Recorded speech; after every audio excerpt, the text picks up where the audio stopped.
That should have been the story. But somewhere between the handshakes and the joint statements, something else was now the focus. A Norwegian journalist decided that the most important thing she could do was shout at the Prime Minister. Take a look at this. Prime Minister Modi, why don't you take some questions from the freest press in the world? That moment deserves a response, and we have it. Which moment? This one? He received Norway's highest civilian honor. I will be brutally straightforward. It isn't against Indians but this so-called news channel. My opinion stems from information of the public domain and observations. A very large part of the content of this channel is about racism, which doesn't seem to be a reflection of reality. This is what Wikipedia says about the channel. It posted misinformation on multiple occasions. Hinduism, as I understand, doesn't believe in evil. Instead of that, in ignorance and chaos. Are you trying to represent both? Let's think for ourselves. Enjoy. As Prime Minister Modi and his Norwegian counterpart concluded their joint press statement, she shouted from across the room, and I'm quoting, "Prime Minister Modi, why don't you take some questions from the freest press in the world?" Norway ranks #1 on the World Press Freedom Index, and India ranks 157. India did not fume. It chose class over crass. The Indian embassy in Oslo invited her to attend a formal press briefing where she could ask her questions properly. Now let us be clear about what this was. This was not a formal press conference.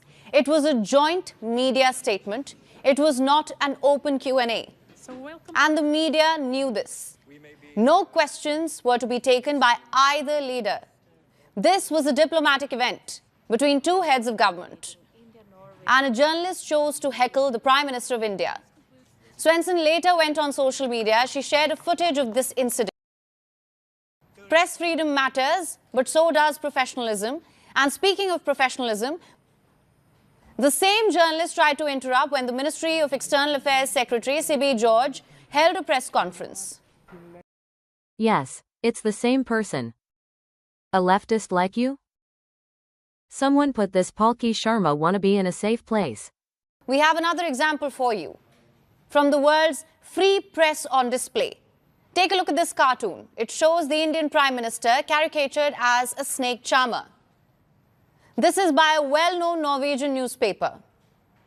So much for the world's #1 press freedom. Because nothing says serious journalism like recycling a colonial-era stereotype for a visiting head of state. And someone on X summed it up aptly. Racism has a new name: free press. Don't you have a sense of humor? Yes, racism exists, and it's a two-way street. In this time and age, it's overrated and boring. It's a bad move thinking that you'll get your ratings by provoking this sort of things. You just lose your credibility. Check out my other video about racism explaining the Sylvana effect. By you I mean my viewers this time, not this channel. And Oslo was not even where it started. It started at The Hague, when India rejected remarks attributed to the Dutch Prime Minister on concerns raised over press freedom and minority rights. Attributed to the Dutch PM. Once again, listen carefully. Attributed to the Dutch PM, not Modi. Why don't you show that video? Do you know anything about the Dutch PM? The Press Freedom Index is produced by Reporters Without Borders. This is a Paris-based NGO. And what's their methodology?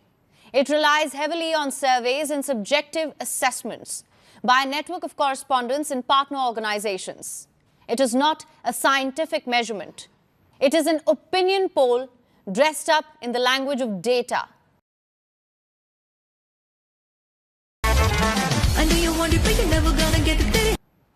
India has over 900 television channels, over 300 million internet users consuming news daily, hundreds of newspapers in dozens of languages, and a robust opposition. But what a Paris-based NGO says is supposed to end the argument.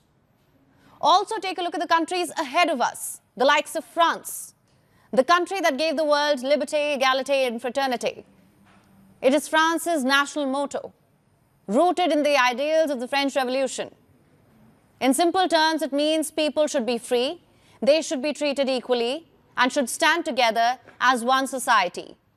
Yes, or are you used to positive discrimination? Equality. Think about that when you travel from one air-conditioned room to another, where your maid calls you Didi, that is big sister, even she is older than you. But this is a country that banned all conspicuous religious symbols in public schools in 2004, banned full face coverings in public in 2010, banned the abaya in classrooms in 2023, and attempted to ban the hijab in all sports in 2024.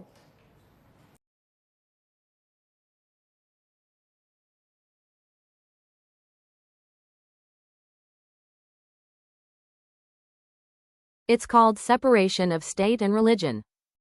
Regulation and annoyance for intrusive, uncivilized people is not racism. They should be ashamed for letting it get so far. Are you speaking on behalf of India or Pakistan? You don't represent the diaspora of Indians. You don't seem to know anything about the West. You're just creating division. They are thriving in the West. Did you miss this? The CEO of Alphabet is Indian. The CEO of Microsoft is Indian. The CEO of IBM is Indian. The CEO of Adobe is Indian. The CEO of Palo Alto Networks is Indian. The CEO of Novartis is Indian. And the CEO of Chanel, one of the most iconic houses in France, is Lina Nair from Kolhapur, right here in this state. So India does not just participate to global innovation. India leads it. Have you conveniently forgotten about this? Prime Minister Modi brought us a gift, a very, very good toffee. Melody.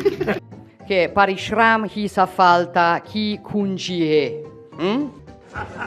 Hello from the Melody team. It does not stop with France. Look at the United Kingdom.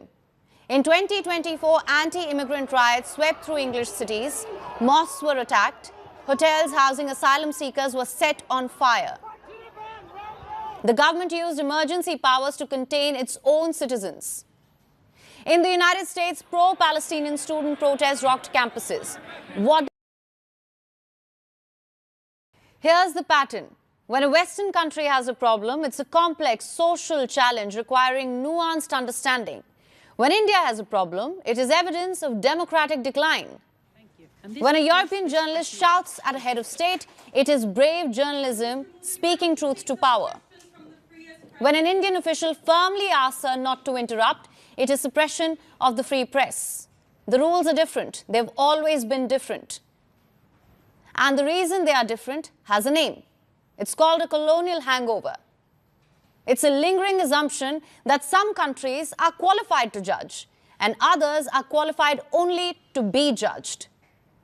Still stuck in someone else's past? If you play in the big league, you will be treated accordingly. The words I'm referring to is equality and criticism. Is the US not criticized about healthcare, Europe for their weak defense, etc., etc.? You better make sure that your allegations have some truth in it. But here is what has changed. The India of 2026 is not the India of 1956. It has a space program that landed on the moon's south pole before anyone else did. It has a military capability that commands genuine respect. From Washington, Moscow, Beijing and beyond, India now sits at tables where it was once lucky to be in the room. And it is increasingly unwilling to accept the moral authority of countries that cannot manage their own democracies. The era of nodding politely at Western lectures while quietly accepting their premises is ended. Did the West not get the memo? Did you? It's not about ethnicity, just politics. But I guess spreading hate sells?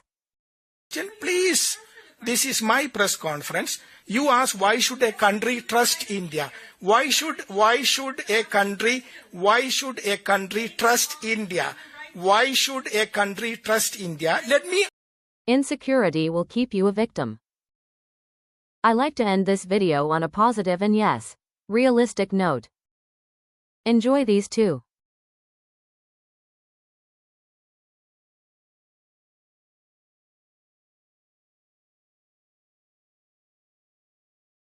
Please like and subscribe. Thank you for watching.